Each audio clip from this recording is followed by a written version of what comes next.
Escúchalo cuando necesites volver a empezar. Cuando sientas que tu vida está desordenada.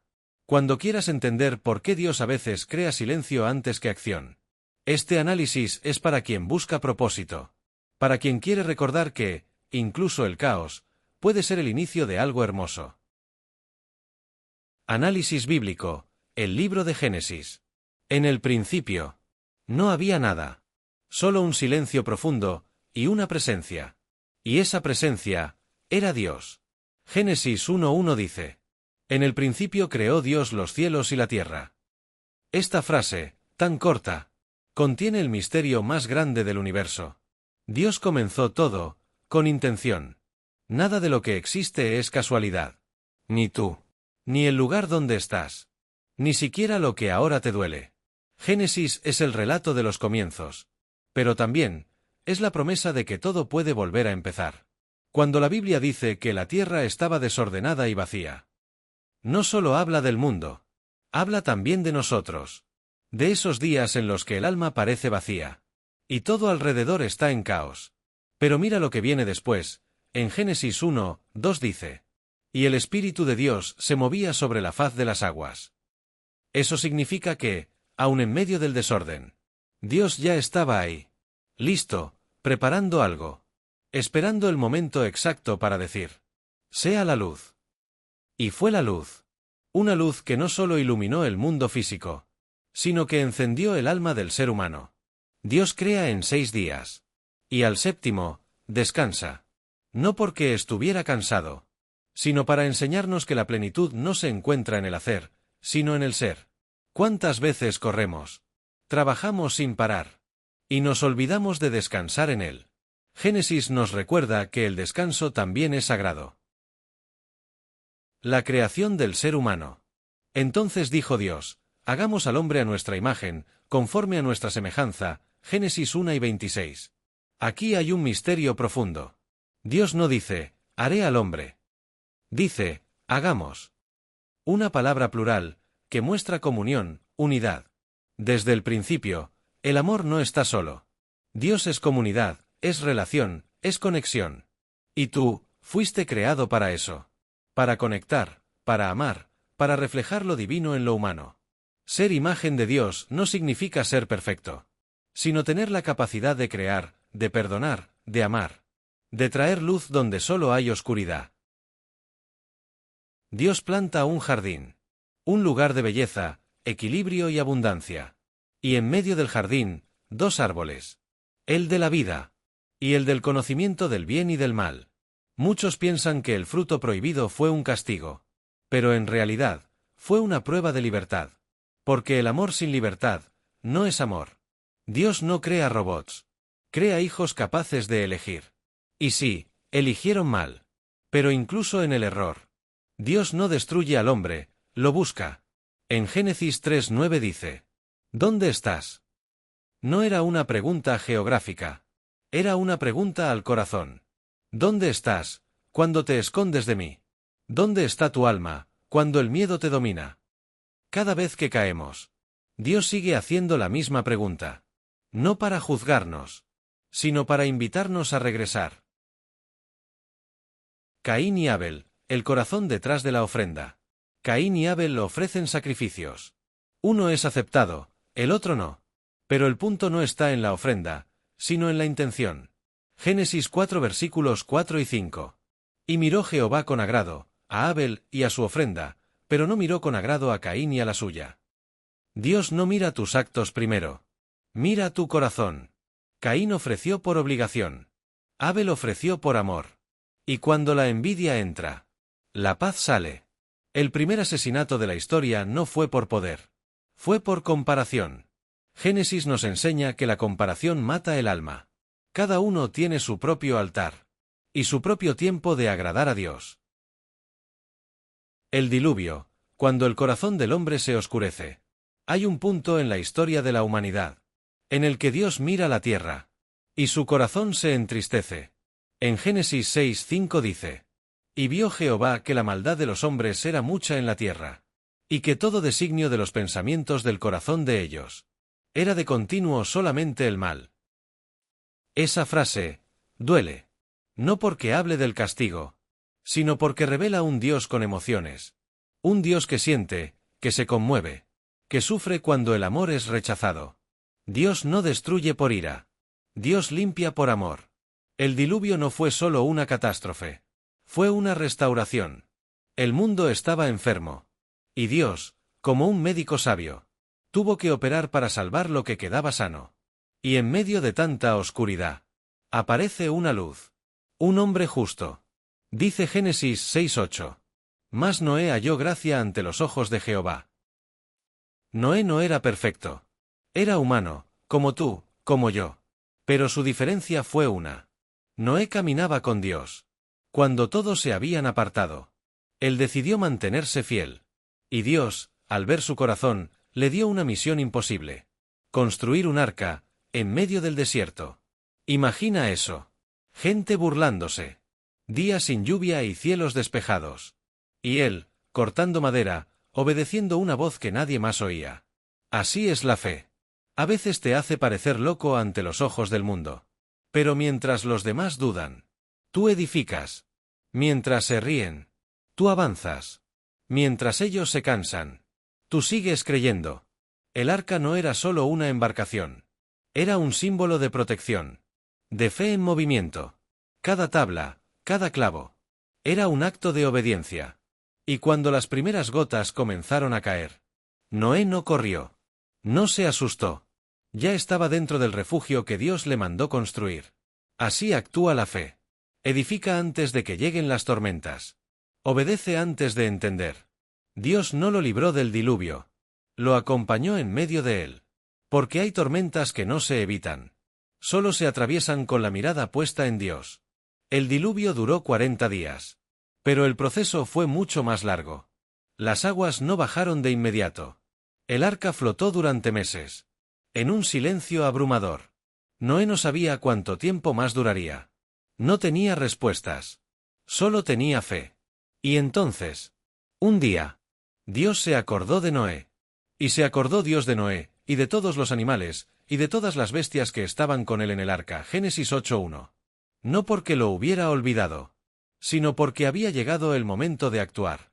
Esa frase, Dios se acordó, significa que su plan sigue vivo. Quizás tú estás en medio de tus propias aguas, esperando, cansado, sin ver tierra firme. Pero Dios no te ha olvidado. Él está obrando en silencio. Está preparando tu salida, tu nuevo comienzo. Y cuando las aguas por fin bajan, Noé abre la ventana y deja salir una paloma. Ese gesto es esperanza. La búsqueda de señales de vida. Y la paloma vuelve con una rama de olivo. Una señal de paz. Una promesa de que el juicio terminó. Y la vida comienza de nuevo. El diluvio no fue el final. Fue el renacer de la humanidad. Y así también ocurre contigo. Después de la tormenta, si tu fe ha resistido, Dios te mostrará un nuevo cielo. Una nueva tierra. Una nueva oportunidad para empezar otra vez. El pacto, la promesa que no se rompe. Cuando Noé baja del arca, el mundo huele a nuevo. El aire tiene un silencio distinto. Ya no hay ruido de destrucción. Solo el sonido del viento. Y el susurro de un Dios que promete algo eterno. Y habló Dios a Noé y a sus hijos con él, diciendo: He aquí que yo establezco mi pacto con vosotros, y con vuestros descendientes después de vosotros. Génesis 9 versículos 8 al 9. El primer pacto de la historia no fue con una nación, ni con un templo, ni con una religión. Fue con la humanidad. Con todos. Dios dice en Génesis 9:11: Nunca más destruiré toda carne con las aguas del diluvio. Y deja una señal en el cielo. Un arco. Una promesa visible. Mi arco he puesto en las nubes, el cual será por señal del pacto entre mí y la tierra. Génesis 9:13.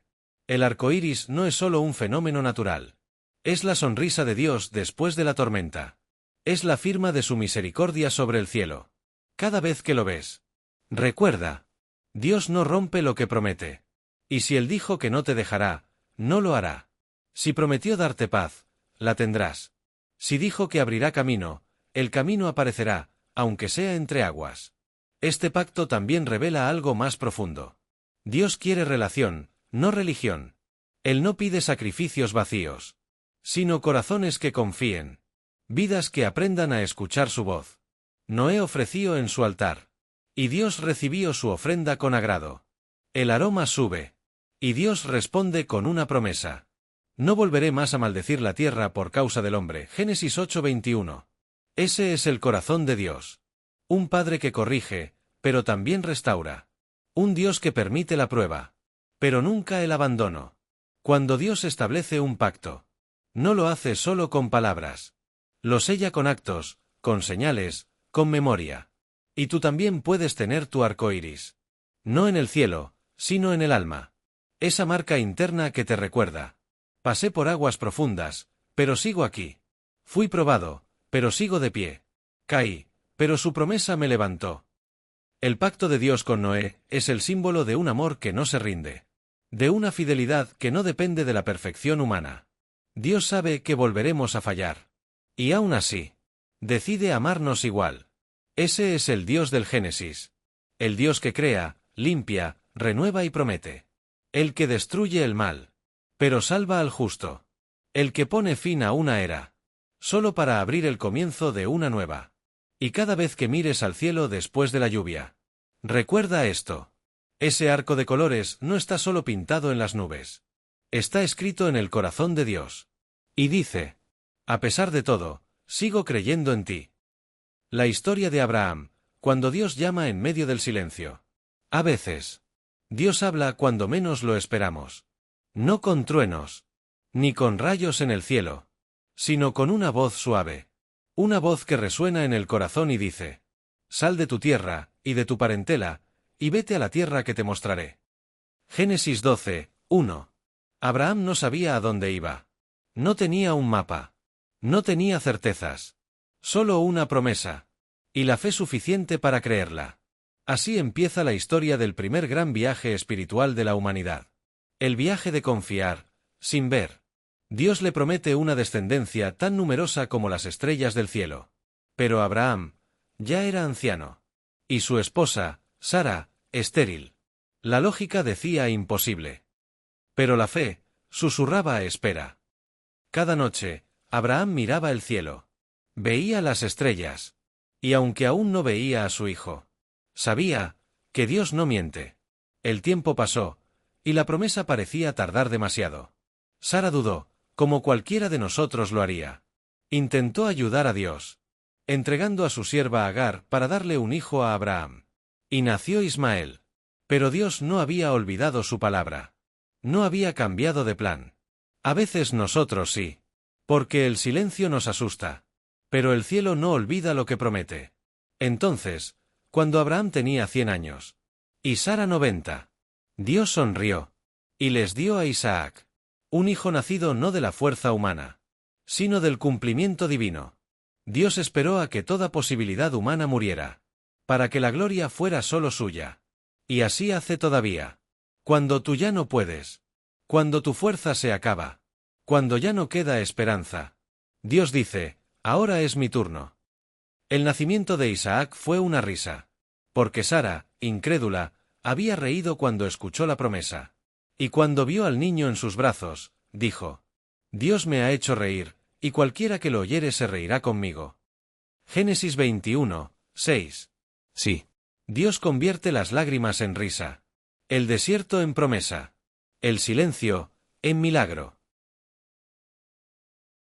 La prueba más dura, entregar lo amado. Pero justo cuando todo parecía cumplido, cuando Abraham tenía en brazos la promesa que esperó toda su vida, Dios lo llama otra vez. Y lo que pide, duele hasta los huesos. Toma ahora a tu hijo, tu único, Isaac, a quien amas, y ofrécelo en holocausto. Génesis 22:2. ¿Puedes imaginar el silencio que siguió a esas palabras? El corazón de un padre temblando. El alma dividida entre el amor y la obediencia. Y sin embargo, Abraham no discute. No reclama. No se queja. Solo obedece. Porque había aprendido que Dios no pide para quitar, sino para revelar. 3 días caminó hacia el monte Moria. 3 días donde el silencio fue más pesado que el aire.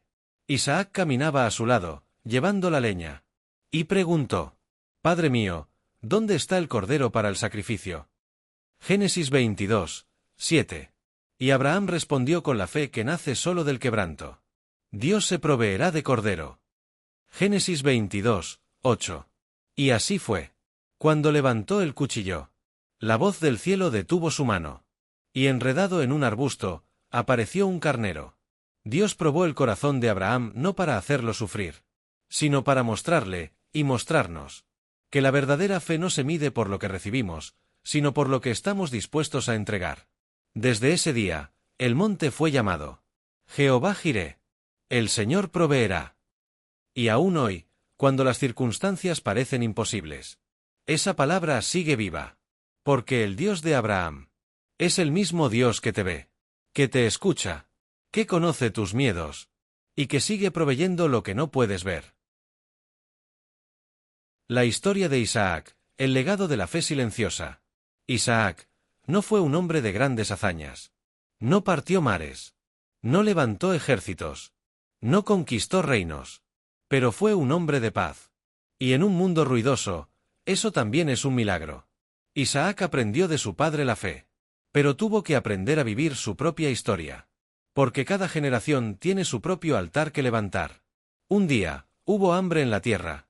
Y Dios le dijo: no desciendas a Egipto, habita en la tierra que yo te diré. Génesis 26, 2. Isaac obedeció. Y aunque las circunstancias no eran favorables, Dios lo prosperó. Tanto, que los pueblos alrededor comenzaron a envidiarlo. Entonces, los filisteos taparon sus pozos. Los mismos pozos que Abraham había cavado. Y ahí, Isaac enseñó una lección profunda. La fe no pelea por lo que se pierde. Solo cava otro pozo. Una y otra vez. Cavó nuevos pozos. Y cuando finalmente encontró uno donde nadie peleó, dijo: ahora Jehová nos ha prosperado, y fructificaremos en la tierra. Génesis 26, 22. Isaac no luchó con hombres. Luchó con la perseverancia. Y ganó. Su vida nos enseña que no todos los milagros llegan con fuego del cielo. Algunos llegan con constancia, con fidelidad silenciosa, con fe que no necesita aplausos. Isaac fue bendecido porque no buscó ser grande. Buscó ser fiel. Y en su fidelidad, Dios sembró el linaje del pueblo escogido. Jacob, el que luchó con Dios y descubrió quién era. Jacob, un hombre con promesa, pero también con heridas. El hijo de Isaac y nieto de Abraham. Nació tomando el talón de su hermano Esaú. Desde el inicio, su vida fue una lucha. Luchó por ser visto, por ser bendecido, por alcanzar algo que ya era suyo, sin saberlo. Jacob representa al alma humana. Siempre buscando aprobación. Siempre corriendo detrás de lo que el corazón anhela. Aun cuando ya fue prometido por Dios. Desde joven, su historia es un espejo de la humanidad. Engañó a su hermano. Suplantó a su padre ciego. Y huyó de casa con miedo y culpa. Pero Dios no lo desechó. Porque Dios no busca gente perfecta. Busca gente dispuesta. En el desierto, mientras huía, se detuvo a dormir. Y apoyó su cabeza sobre una piedra. Y ahí, tuvo un sueño. Y aquí una escalera que estaba apoyada en tierra, y su extremo tocaba en el cielo, y aquí ángeles de Dios que subían y descendían por ella. Génesis 28, 12. ¡Qué hermosa imagen! Una escalera entre el cielo y la tierra. Como si Dios le dijera: Jacob, aunque estés huyendo, yo sigo conectado contigo. Despertó temblando, diciendo: ciertamente Jehová está en este lugar, y yo no lo sabía. Génesis 28, 16. Y así pasa con nosotros. ¿Cuántas veces huimos? Creyendo que Dios nos dejó atrás. Pero Él sigue ahí. Silencioso, pero presente. Pasaron los años. Jacob trabajó, amó, fue engañado. Y también aprendió lo que es el peso del error. Tuvo hijos, riquezas, y un alma cansada. Y entonces, llegó la noche más decisiva de su vida. Iba a encontrarse con Esaú, su hermano, a quien había engañado. Y el miedo volvió. Pero esa noche, no peleó con su hermano. Peleó con Dios. Y luchó con un varón hasta que rayaba el alba. Génesis 32, 24. Jacob no soltó. Aunque estaba herido, no soltó. Y cuando el hombre celestial vio su determinación, le dijo: No se dirá más tu nombre Jacob, sino Israel, porque has luchado con Dios y con los hombres, y has vencido. Génesis 32, 28. Israel. Un nuevo nombre. Una nueva identidad. Jacob nos enseña que a veces, antes de recibir la bendición, hay que pasar por una herida. Porque el toque de Dios duele, pero transforma. Y así, cojeando, con el cuerpo marcado pero el alma sana, Jacob camina hacia su destino. La lucha terminó, pero su fe comenzó. José, del pozo al palacio, el poder del propósito.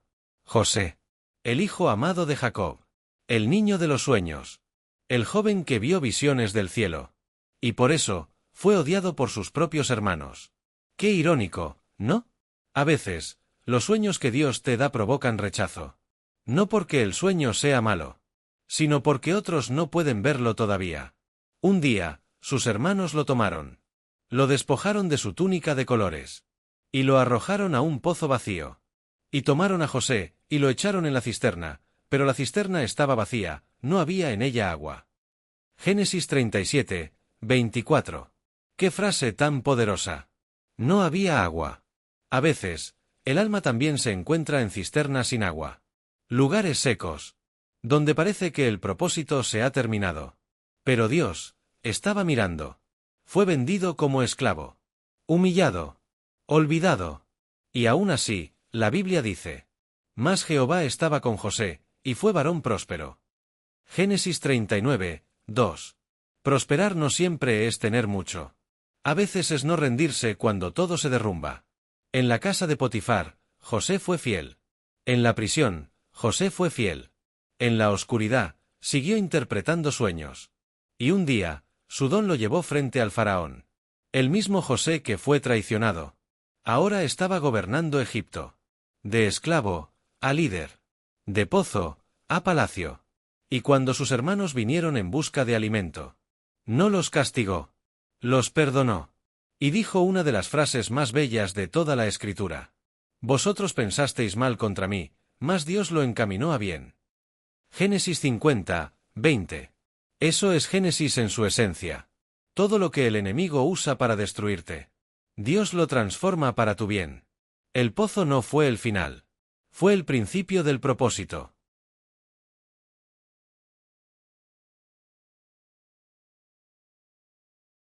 Si este mensaje tocó tu corazón, si sentiste que de alguna manera Dios te habló a través de estas palabras, te invito a quedarte, a seguir este espacio, porque juntos vamos a recorrer toda la Biblia, libro por libro, verso por verso, descubriendo no solo lo que Dios hizo, sino lo que sigue haciendo en nuestras vidas. Este fue Génesis, el principio de todo. Y pronto, nos adentraremos en Éxodo, el libro de la liberación, donde el pueblo de Dios aprende a salir de la esclavitud, para caminar hacia la promesa. Te invito a compartir este mensaje con alguien que necesite volver a creer. Porque la palabra, cuando se comparte, enciende esperanza. Y donde hay esperanza, Dios habita.